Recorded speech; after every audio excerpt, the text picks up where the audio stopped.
hoy yo vengo a darme un par de gustos. Por un lado, el gusto de escuchar una conferencia, la he oído y sé que a ustedes les va a gustar mucho, por ahí es muy interesante. Y por otro lado, el gusto de poder presentar a un maestro y amigo que es el doctor Werner. Las presentaciones trataremos de hacerlo lo más breve posible, pero en lo que hace al historial del profesor Werner, el doctor ha sido fundador de la Sociedad de Medicina del Trabajo, el director del curso superior de médicos especialistas en el trabajo, en fin, su trayectoria es muy grande. Pero tal vez yo me gustaría tomar un minutito para contar lo que es la trayectoria de mi relación con él. Yo desde que me inicié en la medicina conocí al profesor Werner, lo conocí como un maestro, como todavía sigue siendo. Trabajé con él, a cargo de él, fui pasando por distintas instancias. Hoy es maestro, es un amigo, y a partir de ciertos emprendimientos juntos que hemos relacionado con escribir sobre algunos temas sobre historia y arte, hoy ya más que amigo, diría que más que socio, ya podríamos decir que es un partícipe necesario, ¿no? En algunas un cómplice casi. Pero una cosa que sí me gustaría dejar sentado, para que ustedes tomen conocimiento, de gente como el doctor Werner, que algo que lo caracteriza al profesor es la profunda generosidad. Es un individuo profundamente generoso, y en este caso generoso con instituciones como la nuestra, en la cual el doctor, como otros colegas también, es una persona que desinteresadamente ha colaborado, no desde tiempo, sino desde décadas, y como les decía, de forma desinteresada, colaborando con el servicio, en asesoramientos, en trabajos, en estar acá. Y esas cosas creo que son importantes, yo por lo menos las respeto y las valoro mucho, y creo que es algo importante para transmitir a las generaciones que vienen. El Hospital de Clínicas, doctor, usted lo conoce muy bien, lamentablemente está en algunos aspectos devastado, destruido deliciamente, pero todavía conserva algo que venimos manteniendo de nuestros maestros, que es su capacidad humana. Y no solamente la capacidad humana existe, sino que tenemos nuevas generaciones que intentamos forjarles ese cariño hacia lo que es nuestra casa, ¿no? Nuestro lugar. Y el Hospital de Clínicas no tiene muchas formas de agradecer estas cosas. Tal vez una de las pocas formas que tiene que agradecer ha sido en parte gracias a la gestión del doctor Yermoli, la de poder agradecerle al doctor nombrándolo como consultor externo del Hospital de Clínicas por todas las tareas que ha hecho y que seguramente va a seguir haciendo.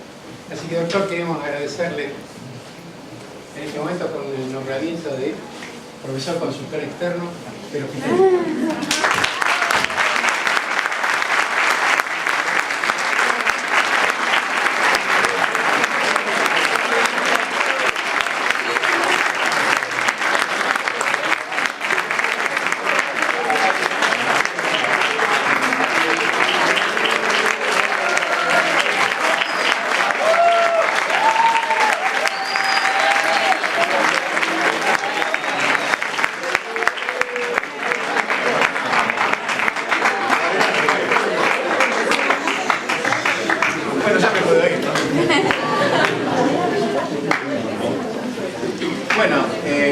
Buenos días a todos. Ustedes me hacen sentir muy bien porque yo estuve una vez sentado con ustedes y tengo hasta hoy la noción de lo que le debo a la universidad pública, que me permitió hoy ser un médico con muchos años de médico, voy a cumplir 50, y bueno, por eso me rejuvenece este elenco de chicas y chicos con ustedes. Les agradezco la presencia, al profesor Yermoli por invitarme, al profesor Escarlato por la presentación exagerada que hizo, por esta sorpresa que sé que son cosas de él, y aparte por ser mi, digamos, técnico en sonido que me va a ayudar hoy. Esto es una especie de audiovisual con bastante música, porque bueno, se trata de enfermedades de los músicos célebres. Y hoy vamos a tratar de los intérpretes, ¿no es cierto? Dejando para otra conferencia posterior, si esta tiene cierta convocatoria, que son los cantores y los bailarines, que también tienen su patología específica laboral. Bueno, comenzamos entonces. Y vamos a ver que dentro de la música es bastante complejo el panorama de los trabajadores. Muy distinto a un trabajo anterior que hice sobre, y que también se dio acá en este ciclo de humanidades, sobre las enfermedades profesionales de los pintores, porque el pintor es el creador de la idea y el que la ejecuta, uno mismo. Pero en el caso de la música están los autores, los creadores, y que al mismo tiempo fueron grandes intérpretes, como lo que vemos ahí, que veremos más adelante, o aquellos que simplemente fueron intérpretes y que tuvieron la afección por la dedicación al trabajo de interpretar obras de otros. Y finalmente, los que directamente trabajan con el cuerpo, como los cantores que usan el aparato vocal o los bailarines que se expresan a través de todo su cuerpo. Algunos antecedentes históricos. Para comenzar, el primer instrumento que aparentemente se piensa que fue un instrumento musical que se conoce es esta flauta hecha en un fémur de oso 55.000 años antes de Cristo, en nuestra época, en Eslovenia. O sea, el hombre siempre buscó de qué manera interpretar la música que recreaba el alma, como decía Aristóteles, buscando elementos de naturaleza, madera, huesos, etc. Los egipcios ya nos muestran instrumentos que podemos considerar modernos. El arpa actual no tiene mucha diferencia del arpa egipcia, prácticamente es la misma. La diferencia interesante es que los egipcios, los músicos, eran ciegos, los intérpretes. Y es cierto que cuando una persona, sabemos, carece de un sentido, de alguna manera se intensifica la percepción de otro. En este caso, ¿para qué servían los ciegos músicos? Y no tenían muchas otras posibilidades laborales de supervivir, decía, y se transformaban en músicos. Como ven acá, en estos dos murales, el músico ciego, bueno, está deleitando a esta dama de Alcurnia, ¿no es cierto?, que parece que estuviera en la hora del té, y esto era, por supuesto, eran esclavos. Y acá tienen directamente un coro de ciegos, ¿no?, con el arpista que los acompaña, pero todos están ciegos.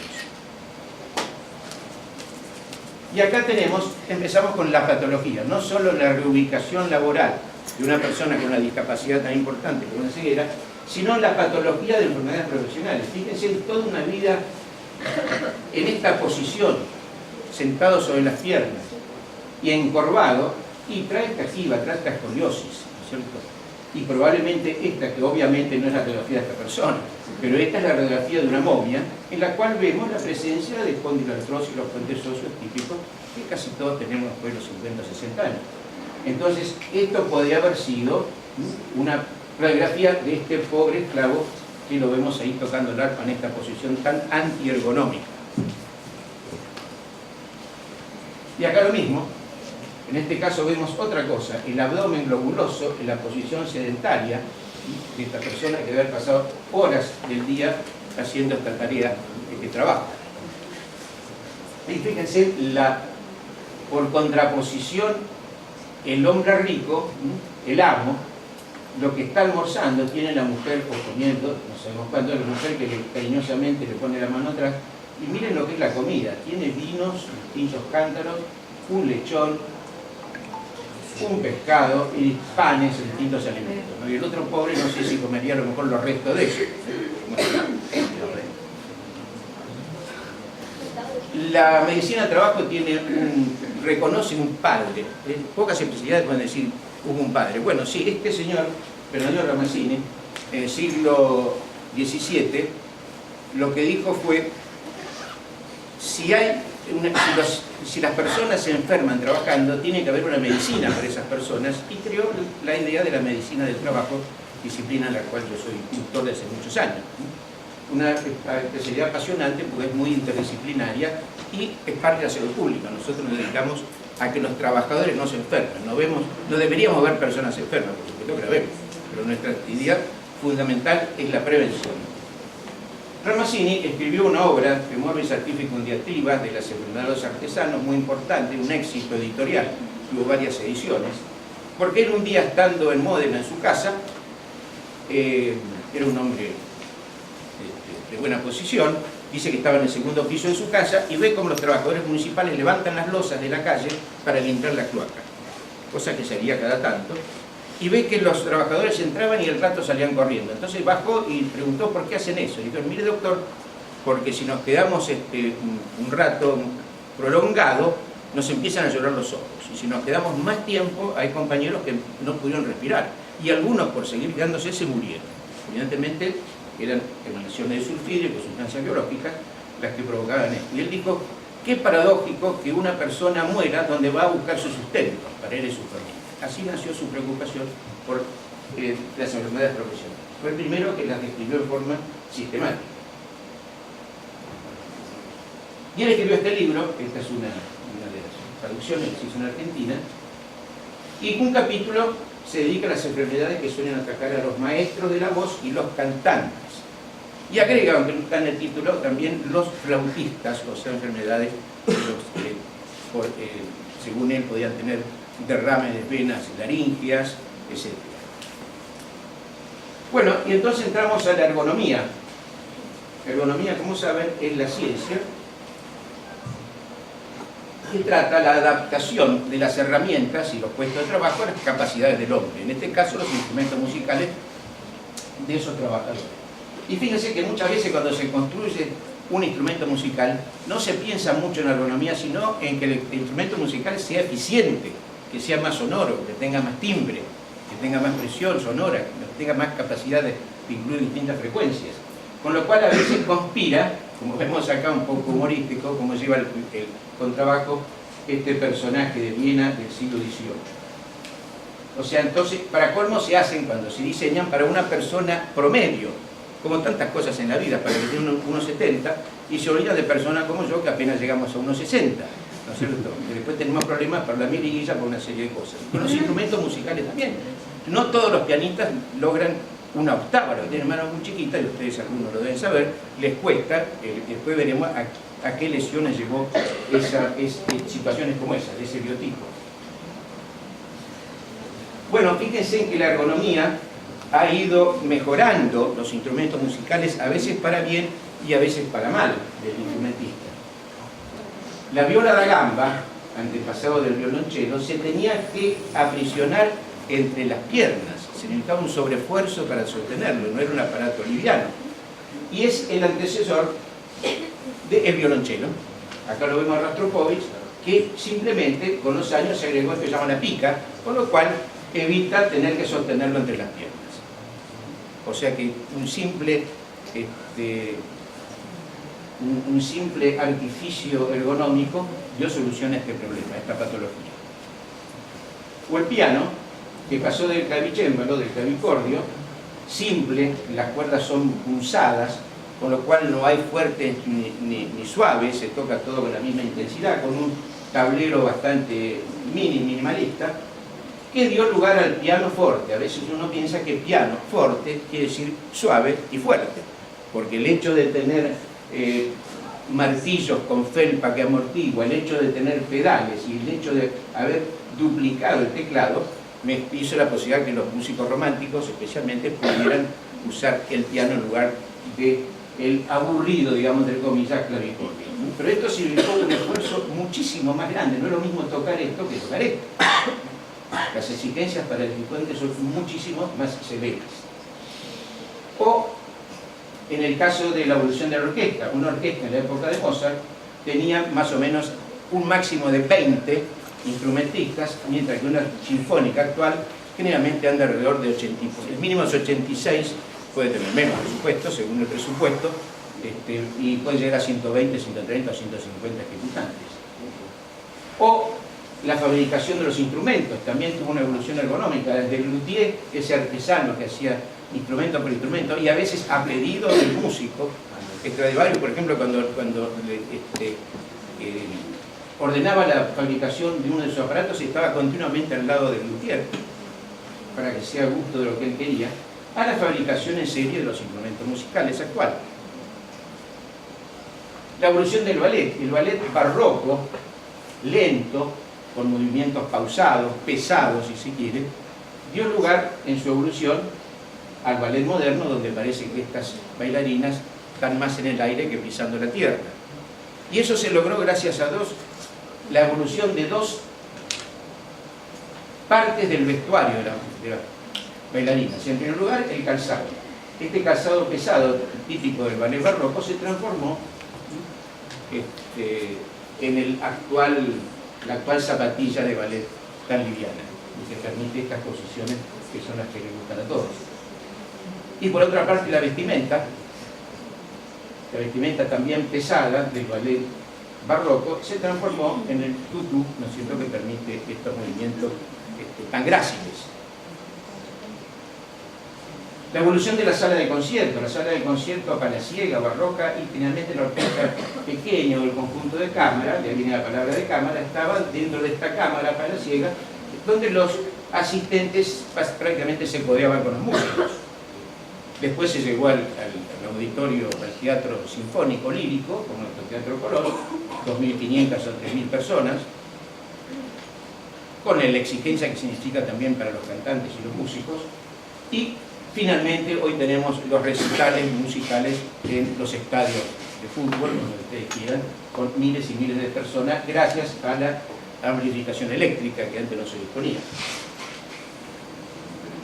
Y así se llegó a la preocupación de estas enfermedades tan comunes en los músicos, a la aparición de una subdisciplina médica que se llama Performing Arts Medicine, la medicina de las artes interpretativas.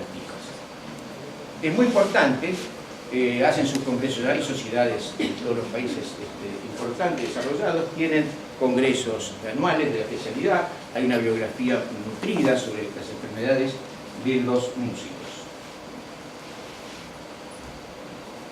Entonces vamos a entrar en enfermedades profesionales de músicos célebres. Yo, para hacer esto un poco más entretenido, un poco como trivia, al principio de cada caso que voy a presentar, les voy a hacer escuchar algunos compases para que ustedes lo identifiquen, si saben. Algunos son muy simples y conocidos, algunos van a decir, gritar enseguida quién es, y otros por ahí no lo van a identificar. No, perdón, todavía no. Para hablar de enfermedades de instrumentos musicales, bueno, un cuarteto de jazz es muy típico porque tiene los 4 tipos, las 3 familias más importantes de instrumentos. Los instrumentos de cuerda, en este caso pulsada, en este caso frotada, en este caso pulsada, el piano y el contrabajo, el instrumento de viento como este saxo, y la batería, que es un instrumento de percusión. Las 3 grandes familias son vientos, ¿no es cierto?, cuerdas y percusión.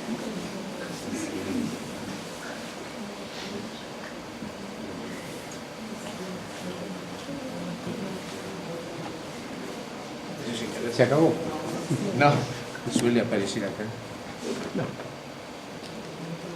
Ahí está.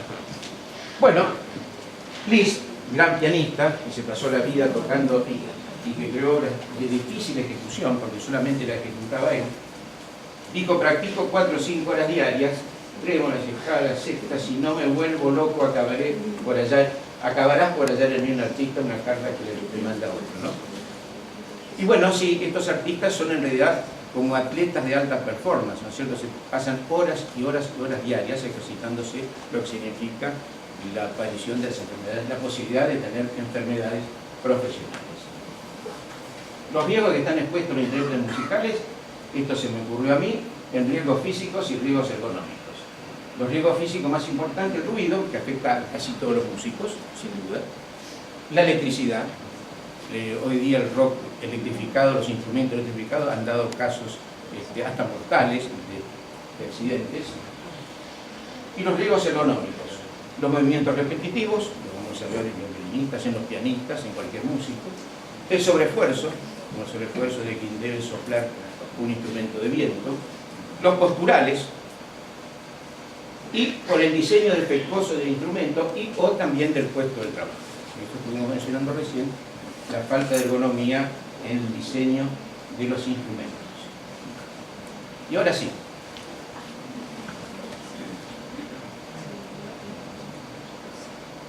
¿Un cliqueo? ¿Sí?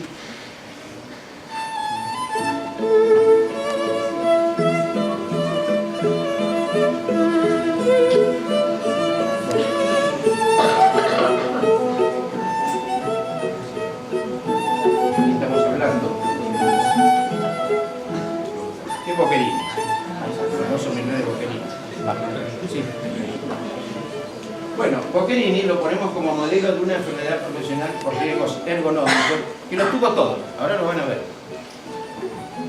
Era no solo un compositor, sino un gran violonchelista, y sus últimos años, sus últimos 20 años los pasó en la corte española, y ahí su aplicación de la guitarra, mucho de sus obras de cámara. Con mucho éxito era el músico de la corte española, y murió en Madrid, y fue enterrado en Madrid, hasta que en 1927 Mussolini logra que el gobierno español le permita sacar el cadáver y llevarlo de vuelta a su ciudad natal, a Lucca, en Italia, y enterrarlo en Italia. Cuando se hace la exhumación, se encuentra el cadáver del cuerpo de Boccherini en muy buen estado. Enterrado en Lucca, en 1992, al cumplirse 250 años del nacimiento de Boccherini, se hace una nueva exhumación y se encuentra que estaba en bastante mal estado porque se había, por efecto de la humedad de la tumba de Boccherini. Pero, no obstante, los restos sirvieron muy bien para este estudio hecho por estos colegas patólogos de la Universidad de Pisa, en Italia, donde encontraron las siguientes lesiones profesionales. Y yo puse como modelo una estatua de él que hay en la plaza de Lucca, donde se lo encuentra a Boccherini tocando el violonchelo. Por movimientos repetitivos, específicamente tenemos la risartrosis del pulgar derecho, que hace este movimiento continuo, y la risartrosis saben que es una artrosis muy manifiesta entre el trapecio y el primer metacarpiano, como lo ven acá. Y todo esto corresponde al cuerpo, al cadáver de Boccherini. También la epicondilitis del codo, el famoso codo del tenista, en este caso es el que hace el movimiento del arco, también por movimientos repetitivos, también la importancia de la epicondilitis.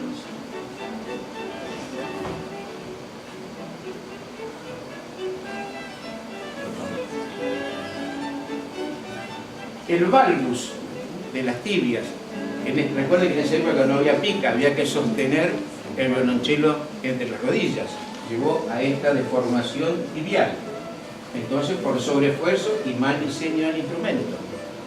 Y finalmente tenemos, por defectos en la postura, las lesiones en la columna vertebral, rectificación de la columna lumbar y escoliosis, muy manifiesta, de pasarse la vida en esa posición sosteniendo el instrumento. Bueno, una mención esto para otra cosa, pero es importante. Esta baronesa Helen Murphy, inglesa,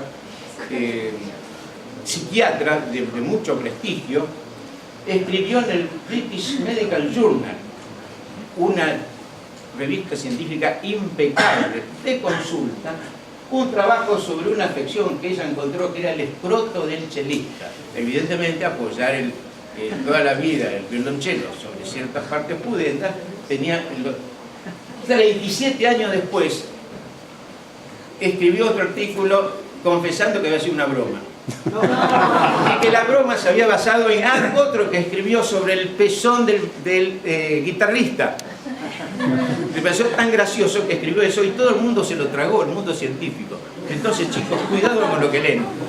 No porque esté en el British Medical Journal es científico, es serio. Y mucho cuidado con Internet. Internet es fabuloso, pero hay que saber filtrar. Bueno, lo pongo porque es un consejo que lo doy como médico viejo a ustedes. Esto sucedió, es increíble. Bueno, ahora sí, en esta escena cortita van a ver a Jacqueline Dupré, que fue la mujer de Barenboim muy joven, que después tuvo una esclerosis lateral que la incapacitó, pero vean los movimientos. No. Fíjense los movimientos.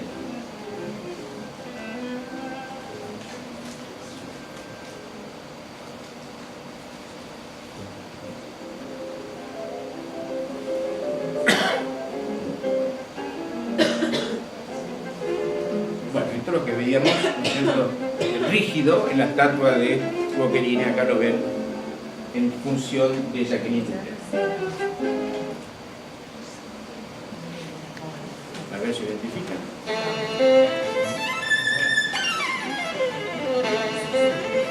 Seguimos. con los instrumentos de cuerda.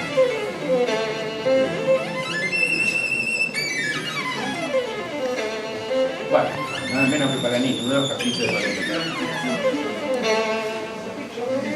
Y a Paganini lo ponemos como modelo de la habilidad de transformar una malformación genética que él tenía en una condición provechosa para el trabajo. De qué manera supo sacar provecho de su defecto. Bueno, era un gran showman, ¿no es cierto? Se hizo la fama de ser diabólico y fue el primero que incluso usó humo en el escenario, ¿no es cierto? Y necesitaba ganar mucha plata porque era un jugador empedernido, vivía endeudado por el juego. Entonces eso lo llevaba a ser, era extraordinario, nadie lo podía seguir. En un concierto se le rompió una cuerda y siguió tocando y la gente no se dio cuenta. Entonces él después en otros conciertos rompía una y dos cuerdas a propósito, porque entonces la gente lo aplaudía rabiar, porque nadie podía ser, tenía la habilidad de que él tenía. Acá está nada menos que el poeta Heinrich Heine lo que dice de él, ¿no? Es exactamente lo que él quería, la imagen que él quería dar, de lo diabólico. Se vestía pobremente, siempre de negro, ¿no? Con el pelo así revuelto, quería dar esa sensación. Dijo él mismo, no soy bien parecido, pero cuando las mujeres me escuchan tocar se arrastran a mis pies. Y este es un daguerrotipo discutido porque se observa el tamaño de las manos y la posición del codo. Hay quien decía que el codo podía sobrepasar al otro, por la flacidez que tenía de las articulaciones. Por lo cual se dijo que lo que padecía era un síndrome de Marfan, que tiene esta laxitud, ¿no es cierto?, en las articulaciones. Pero resulta que el síndrome de Marfan se caracteriza por la aranodactilia, que él no tenía tan manifiesta, y la estatura elevada que él no tenía, era un hombre de poca estatura. Entonces se pensó, a partir de esta reproducción de sus manos, que podía ser un síndrome de Ehlers-Danlos, caracterizado por la laxitud, la hipermovilidad de las articulaciones. Y en este caso, de natural, este dibujante de su época, graficó las distintas posiciones que podía alcanzar con los dedos. Decía que con la uña del pulgar se podía tocar el dorso, por ejemplo, y que un codo al tocar podía sobrepasar al otro, cosas que evidentemente que no podía tener de no tener un síndrome posiblemente de esta característica. Cuando muere, diabólico como era y anticlerical, no permite confesarse o que le den la extremunción que lo tiene un sacerdote, con lo cual le negaron la inhumación en el cementerio de Parma, su ciudad. Él había nacido en Génova, pero enterraron en Parma, hasta que una condesa o duquesa de Parma logra, 20 años después, que se revea esta situación y le hace un mausoleo dentro del cementerio. Pero en un principio no pudo ingresar al cementerio.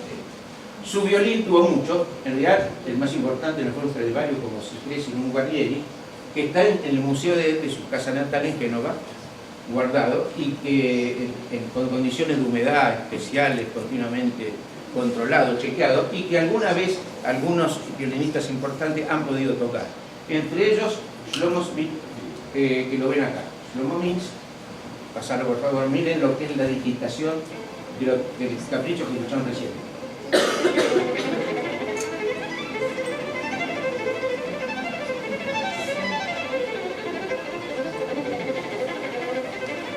Imagínense horas y horas practicando de esta manera. Y siempre lo mismo.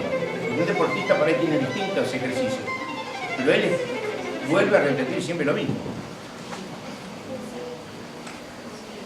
Como dato curioso, en la misma época, este ingeniero, François Janot, un francés que era ingeniero naval, aplicó sus conocimientos en la creación de este violín que más se parece a una guitarra, incluso con un apoyo ergonómico para la barbilla, que no tuvo mucho éxito, aunque dicen que sonaba muy bien. Vamos a la cuerda percutida, esencialmente al piano.